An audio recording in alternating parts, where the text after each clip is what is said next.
नमस्ते बच्चों, हिंदी क्लासेस में आपका स्वागत है। हम पीयूष प्रवाह पाठ्य पुस्तिका का पाठ 2 सत्य के प्रयोग पढ़ रहे थे। इसके 3 अंश हम पढ़ चुके हैं। पहला सभ्य पोशाक में, दूसरा बलवान से भिड़ंत, तीसरा आत्मिक शिक्षा। आज हम इसी पाठ का चौथा अंश शुरू करने जा रहे हैं, शांति निकेतन। शांति निकेतन। राजकोट से मैं शांति निकेतन गया। गांधी जी राजकोट से शांति निकेतन पहुँचे। वहाँ शांति निकेतन के अध्यापकों और विद्यार्थियों ने मुझ पर अपना प्रेम बरसाया। स्वागत की विधि से सादगी, कला और प्रेम का सुंदर मिश्रण था। वहाँ मैं काका साहब कालेलकर से पहल मिला। कालेलकर काका साहब क्यों कहलाते थे, यह मैं उस समय नहीं जानता था, लेकिन बाद में मालूम हुआ कि केशवराव देशपांडे जो विलायत में मेरे समकालीन थे और जिनके साथ विलायत में मेरा अच्छा परिचय हो गया था, बड़ौदा राज्य में गंगनाथ विद्यालय चला रहे हैं। उनके अनेक भावनाओं में से एक यह भी थी कि विद्यालय में पारिवारिक भावना होनी चाहिए। देखिए, गांधी जी राजकोट से शांति निकेतन पहुँचे। वहाँ पर वे कालेलकर से मिले। कालेलकर को वहाँ पर लोग काका साहब कहकर पुकारते थे। बाद में उन्हें पता चला गांधी जी को कि केशवराव देशपांडे, जिन्होंने बड़ौदा में गंगनाथ विद्यालय चला रखा था, और उनका ऐसा सोचना था कि यहाँ पर यदि इस विद्यालय में पारिवारिक वातावरण होगा तो विद्यार्थियों को परिवार की कमी नहीं लगेगी। इसीलिए उन्होंने अपने विद्यालय में जितने अध्यापक थे उनके नाम पारिवारिक लोगों के नाम पर रख दिए। इसीलिए कालेलकर को काका साहब कहा गया। उनकी अनेक भावनाओं में से एक यह भी थी कि विद्यालय में पारिवारिक भावना होनी चाहिए। इस विचार से वहाँ सब अध्यापकों के नाम रखे गए थे। उनमें कालेलकर को काका नाम मिला, फड़के को मामा मिला, हरिहर शर्मा को अन्ना कहलाए। दूसरों के भी यथा योग्य नाम रखे गए। काका के साथी के रूप में आनंदानंद को स्वामी नाम से पुकारा गया और मामा के मित्र के नाते पटवर्धन आपा आगे चलकर इस कुटुंब में सम्मिलित हुए। पटवर्धन को आपा कहा गया। इस कुटुंब के उपर्युक्त 5 सदस्य एक के बाद एक मेरे साथी बने। अर्थात गांधी जी ने जब यहाँ पर इस तरह से पारिवारिक वातावरण देखा तो गांधी जी इस पारिवारिक वातावरण से बहुत प्रभावित हुए और उपयुक्त 5 सदस्य जो है महात्मा गांधी के साथी बने। देशपांडे साहब के नाम से पुकारे जाने लगे। साहब का विद्यालय बंद होने पर वह कुटुंब बिखर गया, पर इन लोगों ने अपना आध्यात्मिक संबंध न छोड़ा। ये विद्यालय बंद हुआ, किंतु इस विद्यालय के जो अध्यापक थे वे सभी आपस में आत्मिक रूप से जुड़े रहे। वह कुटुंब उनका बिखरा नहीं, परिवार बिखरा नहीं, और ये लोग बाद में भी आत्मिक रूप से एक दूसरे से जुड़े रहे। काका साहब भिन्न भिन्न अनुभव प्राप्त करने में लग गए। इसी सिलसिले में वे इस समय शांति निकेतन में रहते थे। इसी मंडल के एक और सदस्य चिंतामणि शास्त्री भी वहाँ रहते थे। ये दोनों संस्कृत सिखाने में हिस्सा लेते थे। शांति निकेतन में मेरे मंडल को अलग से ठहराया गया था। यहाँ मगनलाल गांधी उस मंडल को संभाल रहे थे और फिनिक्स आश्रम के सब नियमों का पालन सूक्ष्मता से करते कराते थे। और फिनिक्स नाम का जो वहाँ पर व्यक्ति था वह आश्रम के सब नियमों का पालन सूक्ष्मता से सबसे खुद भी करता था और दूसरों से भी कराता था। मैंने देखा कि उन्होंने अपने प्रेम, ज्ञान और उद्योग के कारण शांति निकेतन में अपनी सुगंध फैला रखी है। और गांधी जी ने वहाँ पर देखा कि फिनिक्स ने अपने प्रेम, अपने ज्ञान और अपने उद्योग के कारण शांति निकेतन में अपनी प्रसिद्धि फैला रखी है। सुगंध का अर्थ प्रसिद्धि से है। एंड्रस तो यहाँ थे ही, पियर्सन थे, जगदानंद बाबू, नेपाल बाबू, संतोष बाबू, क्षिति मोहन बाबू, नगेन बाबू, शरद बाबू और काली बाबू के साथ हमारा खासा संपर्क रहा। अपने स्वभाव के अनुसार मैं विद्यार्थियों और शिक्षकों में घुल मिल गया और स्व परिश्रम के विषय में चर्चा करने लगा। अर्थात जब गांधी जी शांति निकेतन पहुँचे तो अपने स्वभाव के कारण वह विद्यार्थी और शिक्षकों से शीघ्र ही घुल मिल गए और उनके सामने उन्होंने स्व परिश्रम के विषय में चर्चा की कि हमें स्वयं अपने हाथों से परिश्रम करना चाहिए, किसी और पर निर्भर नहीं रहना चाहिए। मैंने वहाँ के शिक्षकों के सामने ये बात रखी कि वेतनिक रसोइयों के बदले शिक्षक और विद्यार्थी अपनी रसोई स्वयं बना ले तो अच्छा है।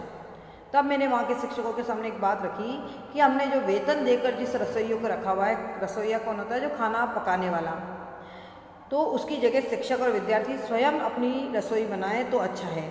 ऐसा करने से आरोग्य और नीति की दृष्टि से रसोईघर पर शिक्षक समाज का प्रभुत्व स्थापित होगा और विद्यार्थी स्वावलंबन तथा स्वयं पाक का पदार्थ पाठ सीखेगा। पदार्थ पाठ का अर्थ होता है आदर्श पाठ। तो देखिए यहाँ पे कहा है कि यदि ऐसा करेंगे तो हमारे स्वास्थ्य की दृष्टि से भी अच्छा है और नैतिक शिक्षा की दृष्टि से भी अच्छा है।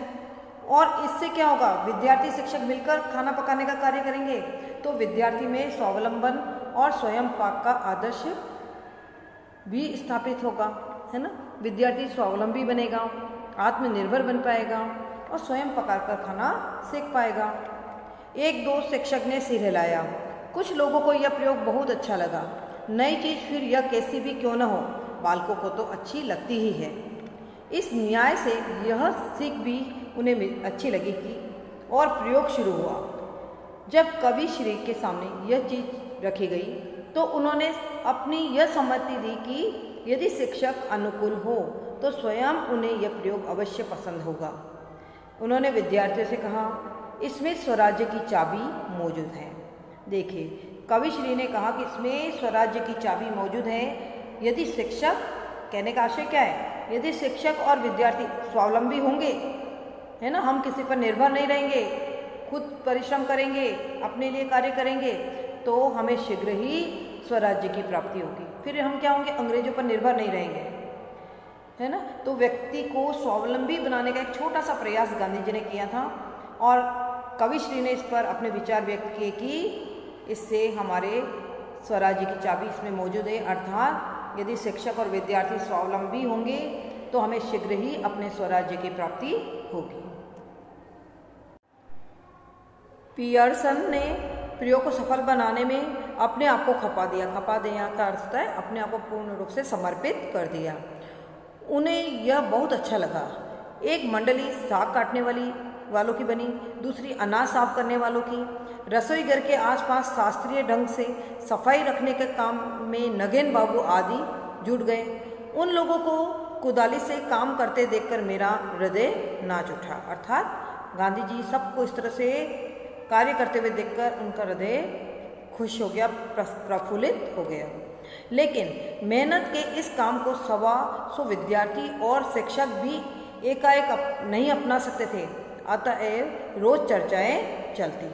125 विद्यार्थियों का और शिक्षकों का खाना बनाना कोई मामूली बात नहीं थी, तो इस पर भी रोज चर्चाएं चलती। कुछ लोग थक जाते, परंतु पियर्सन क्यों थकने लगे। वे हंसते चेहरे से रसोई घर के किसी न किसी काम में जुटे ही रहते। बड़े बड़े बर्तन मांजना उन्हीं का काम था। बर्तन मांजने वाली टुकड़ी की थकान उतारने के लिए कुछ विद्यार्थी वहाँ सितार बजाते थे। विद्यार्थियों ने प्रत्येक काम को पर्याप्त उत्साह से अपना लिया और समूचा शांति निकेतन मधुमक्खियों की छत्ते के भांति गूंजने लगा। अर्थात सभी अपने अपने काम में व्यस्त हो गए। इस प्रकार के फेरफार जब एक बार शुरू हो जाते हैं तो फिर वे रुक नहीं पाते। फेरफार का अर्थ होता है परिवर्तन। अर्थात जब इस तरह के परिवर्तन का दौर जब शुरू होता है तो फिर वह रुकता नहीं है। फिनिक्स का रसोईघर स्वावलंबी बन गया था। गांधी जी के कहने का आशय है कि फिनिक्स के रसोईघर में सभी शिक्षक, विद्यार्थी सभी मिलजुल कर खाना बनाने का, बर्तन साफ करने का, सब्जी काटने का कार्य सभी मिलजुल कर करते थे। तो ऐसा लगता है मानो फिनिक्स का रसोईघर जो है स्वावलंबी बन गया था। अर्थात उस रसोईघर में काम करने वाले सभी लोग, शिक्षक, विद्यार्थी सभी स्वावलंबी हो गए थे। यही नहीं बल्कि उसमें रसोई भी बहुत सादी बनती थी। मसालों का त्याग किया गया था। अतएव भात का अर्थ चावल होता है, अतएव भात, दाल, साग तथा गेहूं के पदार्थ भी भाप के द्वारा पका लिए जाते थे। बंगाली खुराक में सुधार करने के विचार से उस प्रकार का एक रसोई घर शुरू किया गया था। उसमें 1-2 अध्यापक और कुछ विद्यार्थी सम्मिलित हुए थे। ऐसे ही प्रयोगों में से सर्वसाधारण रसोई घर को स्वावलंबी बनाने का प्रयोग शुरू किया गया था। देखिए, इस गद्यांश के द्वारा हमें क्या प्रेरणा मिलती है?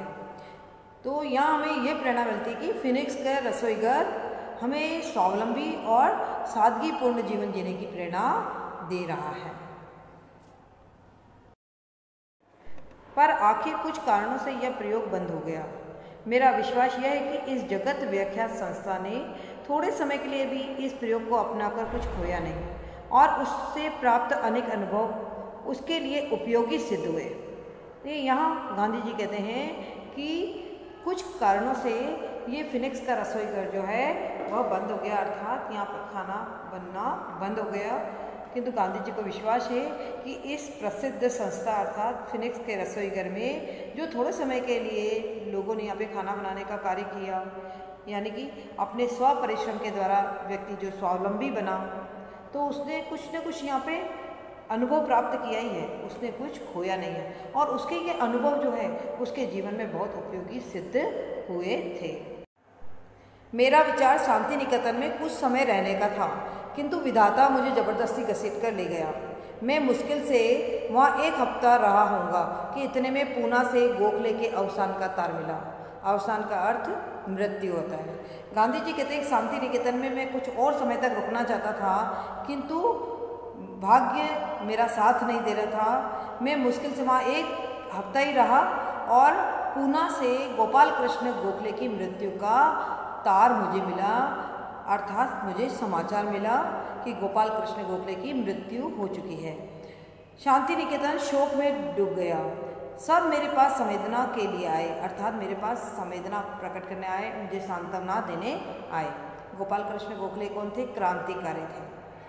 मंदिर में विशेष सभा की गई। यह गंभीर दृश्य अपूर्व था। अपूर्व का अर्थ होता है अनूठा, अर्थात जो पहले कभी ना हुआ हो, और यह गंभीर दृश्य बड़ा अनूठा था। मैं उसी दिन पूना के लिए रवाना हुआ।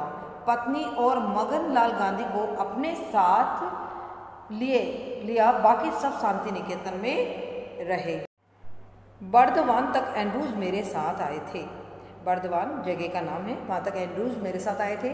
उन्होंने मुझसे पूछा, क्या आपको ऐसा लगता है कि हिंदुस्तान में आपके लिए सत्याग्रह करने का अवसर आएगा, और अगर ऐसा हो तो कब आएगा? इसकी कोई कल्पना आपको है? ये प्रश्न एंड्रूज ने गांधी जी से पूछा। मैंने जवाब दिया, अर्थात गांधी जी ने जवाब दिया, इसका उत्तर देना कठिन है। अभी 1 वर्ष तक तो मुझे कुछ करना ही नहीं है।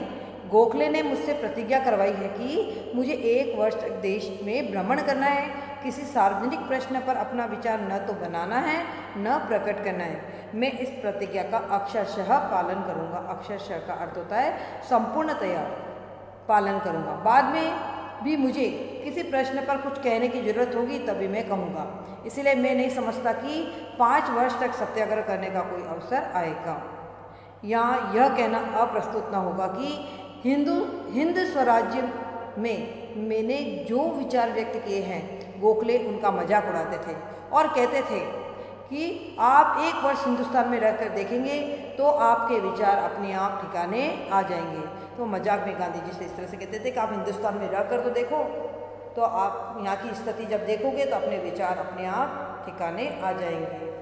तो देखिए, इस अंश में हमने देखा 3 बातें महत्वपूर्ण है।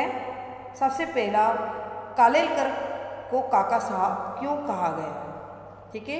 दूसरा, आप इम्पॉर्टेंट ध्यान रखेंगे, फिनिक्स का रसोई घर स्वावलंबी कैसे बन गया। तीसरा, इसमें इम्पॉर्टेंट प्रश्न बनेगा कि गोपाल कृष्ण गोखले ने गांधी जी से क्या प्रतिज्ञा करवाई थी। देखिए, कालेलकर को काका साहब इसलिए कहा गया है क्योंकि केशवराज देशपांडे ने अपने विद्यालय में पारिवारिक वातावरण बनाने के लिए और विद्यार्थियों को अपने परिवार की कमी महसूस न हो, इसलिए उन्होंने यहाँ पर सभी शिक्षकों के नाम परिवार के लोगों के नाम पर रखे थे। इसी तरह उन्होंने कालेलकर का नाम काका साहब रखा था। दूसरी बात मैंने इम्पोर्टेंट बताई, फिनिक्स का रसोई घर स्वावलंबी बन गया, क्योंकि फिनिक्स के रसोई घर में गांधी जी ने सभी शिक्षक और विद्यार्थियों को प्रेरित करके कहा कि हमें स्व परिश्रम करके और इस रसोई का कार्य हम सबको मिलजुल कर करना चाहिए। इससे सभी विद्यार्थी में स्वावलंबन और स्वयं पाक की शिक्षा मिलेगी और सभी ने इस रसोई घर में मिलजुल कर कार्य किया और सभी स्वावलंबी बने। इसीलिए फिनिक्स का रसोई घर स्वावलंबी बन गया, ऐसा कहा गया है। फिर तीसरी बात आपको मैंने इम्पोर्टेंट बताई है कि गोपाल कृष्ण गोखले ने गांधी जी से क्या प्रतिज्ञा करवाई थी। तो उन्होंने प्रतिज्ञा करवाई थी कि गांधी जी 1 वर्ष तक देश का भ्रमण करेंगे, किसी सार्वजनिक प्रश्न पर अपना विचार न तो बनाएंगे और न ही प्रकट करेंगे। देखिए, इस अंश में हमें शिक्षा मिलती है कि हमें सदैव स्वावलंबी बनना चाहिए और सादगीपूर्ण जीवन बिताना चाहिए। ऐसी प्रेरणा हमें दी जा रही है।